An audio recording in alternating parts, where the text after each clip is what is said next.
안녕하세요. 설원준입니다. 오늘은 구독자 사연인데요. 해당 신랑님은 신부님과 의견 다툼 중이라고 했습니다. 오늘 이야기에서 다툼의 내용은 그리 중요하진 않습니다. 신랑님은 자기가 폭력을 쓰지도 않았고 큰 소리를 내지도 않았다고 했습니다. 그래서 제가 이야기를 다 듣고 물었습니다.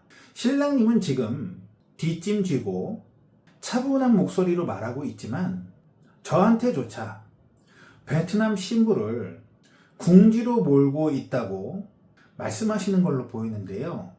솔직하게 지금 목적이 신랑님의 생각을 관철시키고자 하는 거 아닌가요? 결국 그렇게 전개가 된다면 신부는 굴복해야 되는 상황이 맞지 않나요? 잠시 뜸을 들인 뒤 신랑님은 솔직히 그게 맞겠다며 인정하셨습니다. 그리고 제가 말을 이었습니다.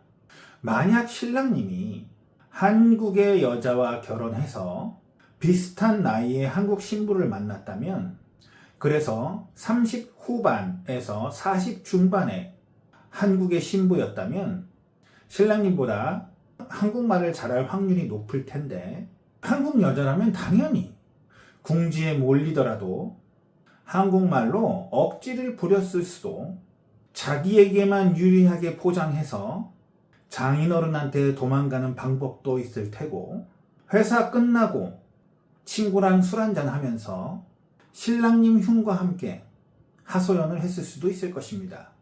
아니면 신랑님에게 더 큰 것을 얻어내고자 이 부분은 양보하면서 빅딜을 시도할 수도 있을 것입니다.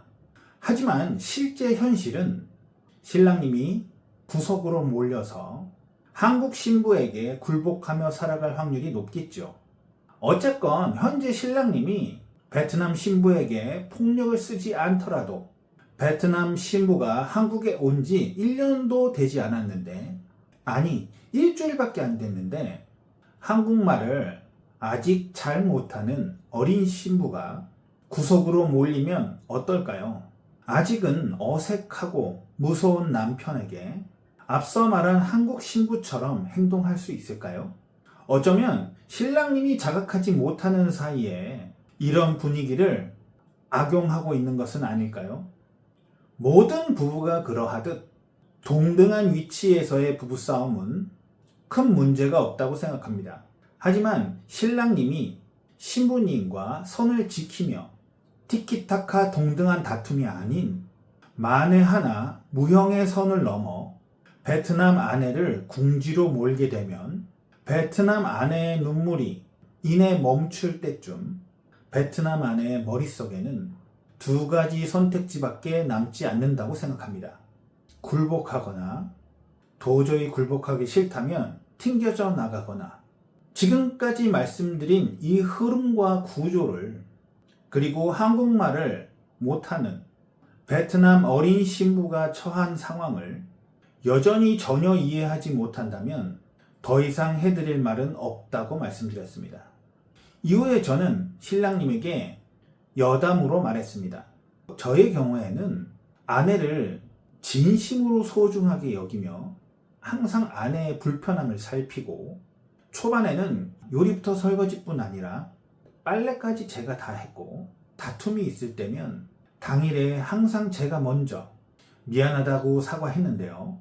이런 저조차도 제 와이프가 혹여나 도망갈까 불안한 적이 있는데 신랑님은 걱정되지 않으세요? 라고 반문했습니다. 신랑님은 모두 이해했다며 감사하다고 말하며 전화는 마무리되었습니다. 전화를 끊고 저 역시 다시 한번 생각해 봤습니다. 만약 내 와이프가 같은 상황이었다면 한국말밖에 모르는 남편을 상대로 한국말을 잘 못했던 내 와이프는 무엇을 할 수 있었을까? 후진국인 베트남에서 왔다는 이유만으로 나에게 고개를 숙였을까? 내가 결혼에 들어가는 모든 비용을 냈으니까 나에게 굴복했을까? 신랑님들, 베트남 신부가 한국에 오면 부당했던 베트남에서와는 달리 모든 것이 동등해지는 진짜 부부의 시작입니다. 베트남 아내가 이런 간념도 없이 어떻게 남편 하나 믿고 한국으로 오겠습니까? 한번 엎질러진 물은 다시 주워 담기 힘듭니다. 만약 베트남 아내가 울고 있다면 아직은 기회가 있는 거라고 생각합니다.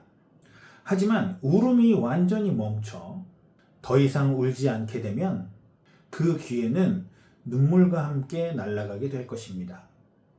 부디 늦지 마시기 바랍니다. 우리는 6개월 만에 이혼하려고 결혼하는 것이 아닙니다. 감사합니다.